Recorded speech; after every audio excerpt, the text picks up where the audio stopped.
Welcome to Align Your Marketing, the podcast for loan officers who want to create visibility on autopilot by building marketing engines that actually work together. I'm your host, Chelsea Gardner, founder of Fully Aligned Marketing, and every week we're talking about the strategies, the systems, the tools, and the stories that help you stay top of mind with the people who matter most. If you're ready to stop creating random pieces of content and start building a marketing engine that keeps working long after you hit publish, you're in the right place, my friend. So we've officially added more baby chicks to the farm. Husband might have said no, but I may have convinced him because if you have ever heard of chicken math, it is a real thing. You start with a few chickens, right? 8 to be exact. And then somehow you end up with more because what's a few more? I basically called him from Rural King and was like, oh my God, they have baby chicks, one of which I have been wanting for a while, which is a Polish chicken. They have these feathers that sprout out from the top of their heads.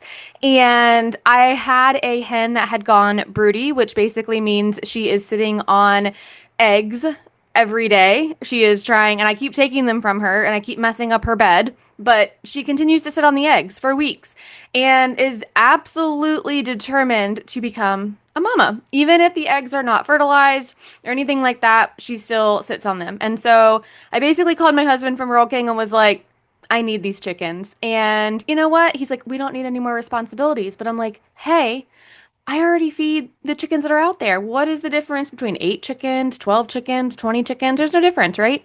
So I may have pulled a little switcheroo. I went and swapped out the eggs that she was sitting on with the baby chicks. And so after a couple of hours, I kind of let her sit with them for a bit and I locked out my other chickens from the inside of the hutch. And she was convinced that she had hatched them. So she has been just the happiest little mama ever since. And so she's teaching them all the things, right? Eating, she keeps them warm so I don't have to have a heat lamp on them outside. Plus, I'm in Florida, so it's a gazillion degrees outside. She does all of the things. It's been so fun to watch. I actually tried separating them for a hot minute because I wanted her to get out and eat some mealworms and hang out with the other chickens, and her and the babies just screamed. So I was like, well, that's not working. So the whole story is, it got me thinking, and being in the marketing world, everything gets me thinking about marketing. So every one of my hens has the same job. Well, except for her, she's now a mama, but they lay eggs. They lay my breakfast, basically, and they lay other people's breakfast because my parents take a crap ton of eggs with them every time they come. But then there's my rooster. I have one rooster, was not supposed to have a rooster, but, Rural King, thanks for my rooster. He's a jerk.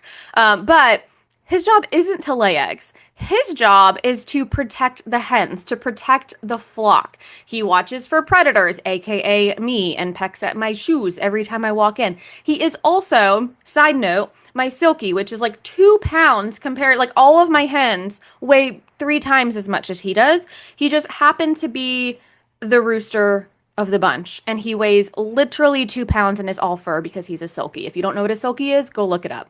But he does. He watches for predators. He sounds the alarm. You can hear him if something gets close. He does keep an eye on everyone. When you're walking around the hutch, he comes barreling at you, right, and thinks he can get you through the fence. And I don't wake up frustrated because my rooster isn't laying eggs. That would be absolutely ridiculous. I don't expect him to do a job that he was never meant to do. So why do we do that with our marketing, right?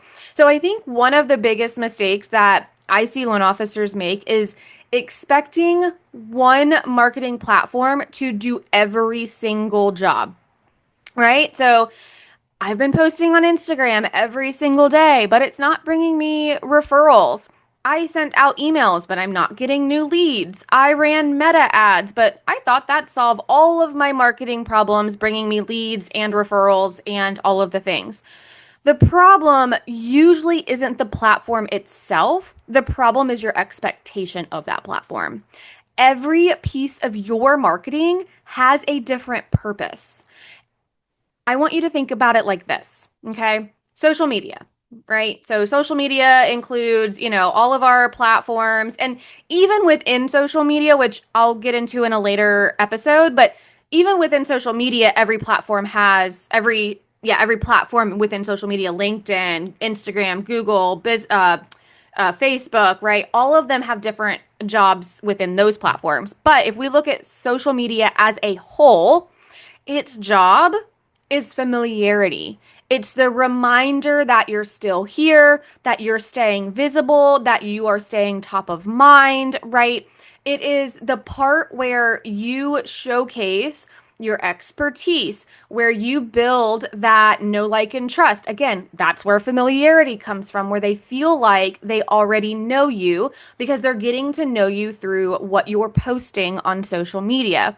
People typically don't just hire someone because of one Instagram post, right? So even if that person, right, I've gone to social media, I've gone to Instagram, and I have used someone from Instagram numerous times. I have hired health coaches through Instagram. I have hired workout fitness coaches through Instagram, but I did not hire them because of one post that I saw.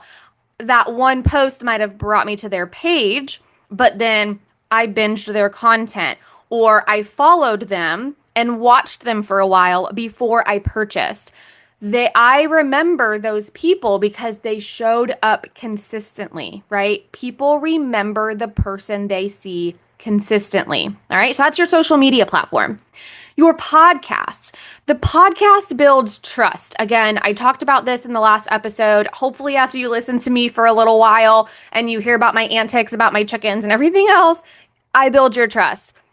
If you are spending 10, 20, 30, sometimes an hour with whoever you are listening to, they hear you. You are going to hear how I think, right? So all of my podcast episodes moving forward is going to be on a few different things. My perspective, factual evidence, stuff that I see with clients, right? So you are going to start to understand how I think. Is this how everybody thinks? No, but you're going to learn how I think, how my personality is, and you're going to learn my stories. You're going to learn that I live on land and that I have chickens and that I love cows and that I have a son with a medical complex condition, right? You are going to learn these things. And if I am someone that you resonate with or that you enjoy listening to or that you can, see yourself fitting into my world as a marketing expert for you,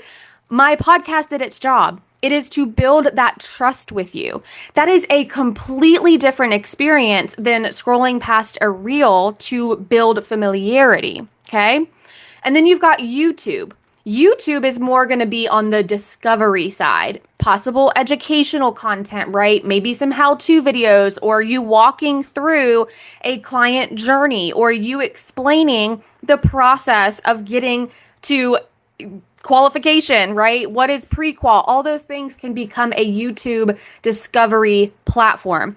If someone searches for a question 6 months from now, your video can still answer that 6 months from now, right?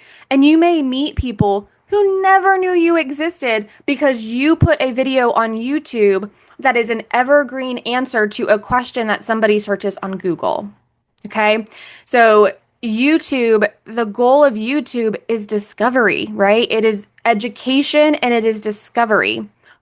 Email, on the other hand, is what nurtures relationships.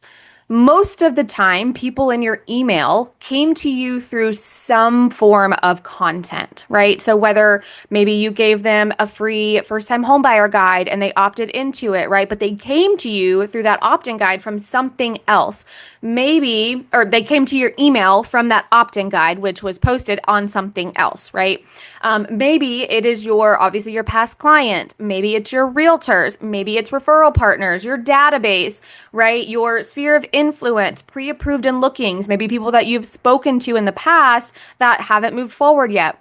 The job of email is to stay connected, to stay in front of them, to consistently nurture those relationships that you have already started or are planning on starting to build. Okay. And then if you blog posts help people find you through Google. YouTube does the same thing in terms of like, searchability, discoverability, because YouTube is also searchable on Google. But blogs, that's what they do. They help people find you when they do a search. So if you are answering questions again with a blog, that is a long-term asset for you. Again, evergreen content. I still have hits on blogs that I wrote back when I first opened my company in 2022, where I talked about Google reviews and getting a Google review and what Google Business at is. I still see hits on those pages. 4 years. I'm like having to do math over here. 4 years later, right? 4 years later. So one article that you post today may still be bringing people to your website 3, 4, 5, 6 years from now. So you might not see that immediate return on your investment, but it is a long-term asset for your website. Okay, so that's what blogs do. Blogs are searchability. They help you find, especially if you know how to write a blog with good SEO, okay, which is search engine optimization. Okay. And then we've got meta ads, which dun, dun, dun, dun, you guys know I am the queen of meta ads. I love them. I think every loan officer should be running targeted paid meta ads. But I also think this is where a lot of you misunderstand what meta ads are for. Because yes, they can generate leads, right? But that is not what I recommend them for, because meta leads, Facebook, Instagram leads tend to be crap. I will be the first to tell you, you are going to need quite a lot of leads in order to get any transition, in order to get any conversion. Jesus, let me use right marketing terms over here. You're going to need a lot of leads. You might need 100 leads to get 2 people on the phone to get 1 to maybe move forward.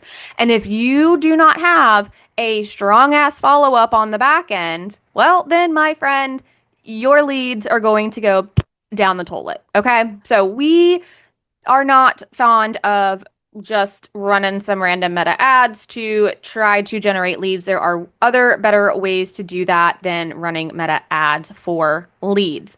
One of the most powerful reasons you run a meta ad as a loan officer is to create intentional visibility with your audience. It is relationship retention and or relationship building. You are intentionally getting in front of the right audience. You are uploading your list, your realtors, your past clients, your referral partners, whomever it might be, pals, pre-approved and lookings, right? You are intentionally putting yourself in front of the exact people you want to be seen by. That is intentional visibility. You can do that on social media. You can post the same content over there, but it is not intentional visibility, because we don't know if that realtor that you have on your realtor list that you really want to see your content actually sees it or is even remotely close to seeing it, right? That is the power of meta ads. It is to create that intentional. It is also relationship retention. I love this word, because when you are building those relationships with your realtors, for example, then showing up consistently in their feed just literally retains that relationship. And if you are a newer loan officer, if you're like, oh, well, I can't do that, like I'm not retaining relationships, I don't have relationships with realtors, then you get a realtor list from Model Match or wherever, and you upload this list, and now you are relationship building with your realtors, right? You're still doing your phone calls, you're still reaching out to them, you're still doing all of the things that are moving the needle, but now you are relationship building by putting yourself intentionally in front of the realtors you're calling. Okay. So now these lists, your realtors, past clients, referral partners, can actually see you consistently. I could go on and on about meta ads, y'all know, but we're going to keep on keeping on. So here's what happens when you actually stop expecting one platform to do everything for you, right? Again, so often I hear people say, well, with my social media, with my ads, with whatever, I want people to go to my website, follow me, send me a lead, send me a referral, submit an application, like whatever the case may be. That is expecting way too much from one platform and even one piece of content, to be quite honest. If someone hears your podcast, so if you're hearing my podcast, and then later they see one of your reels, right? Maybe they're scrolling socials and now they see one of your reels, and then they receive an email from you, and then maybe a few days later, your meta ad shows up in front of them. And then maybe they Google a question and now they find your blog because, Big Brother, and they've already seen you everywhere. So now your blog's going to show up. No single piece of work or no single piece did all of the work. No single platform did all of the work. But together, that is a marketing engine. That's what your marketing engine did, right? Your marketing engine allowed someone to build that trust with you through your podcast. It allowed them to start understanding you and becoming familiar with you through your social media. And then they saw your video on YouTube, right? Then they got your email, right? Now they saw your blog. And then, oh my God, now randomly, how in the hell are they seeing your ad? Well, that's because you are intentionally visible in front of them by uploading a list with their name in it, right? So that is your marketing engine. Okay. So last week I talked about building a marketing engine, and this is exactly what I meant. An engine isn't one moving part. If you look inside of a car, your engine is not one moving part. It's a lot of different parts doing different jobs. And so the magic is not asking one platform to carry your entire business. Okay, let me repeat that. The magic is not asking one platform to carry your entire business. The magic is letting each platform do what it actually was designed to do. Okay? So, here is a challenge I have for you this week. Instead of asking, what platform should I be on, right? Should I be on Instagram? Should I be on TikTok? Should I be on Facebook? Like, what platform should I be on? I want you to ask yourself, what job do I need this platform to do? Okay? That's what I want you to ask yourself. All right. So just like my flock, wrapping it up, back to my flock. Every hen lays eggs. Every rooster protects. Well, that's what they're supposed to do. But different jobs, same goal. So your marketing needs to work the exact same way. So stop asking one platform to do everything. Build a marketing engine where every piece has a purpose. Okay. And when you do that, your marketing starts working together instead of competing with itself. Okay. So here's a little marketing engine takeaway for you from today's episode. Don't judge your marketing by asking whether one platform is doing everything. Judge it by whether each platform is doing the job it was designed to do. That is how you stop creating random content and start building a marketing engine. All right. If you enjoyed today's episode, be sure to follow the show so you never miss one. And if you know another loan officer who needs to hear this, send it their way. Come hang out with me on the gram at Fully Aligned Marketing. And until then, I'll catch you next week.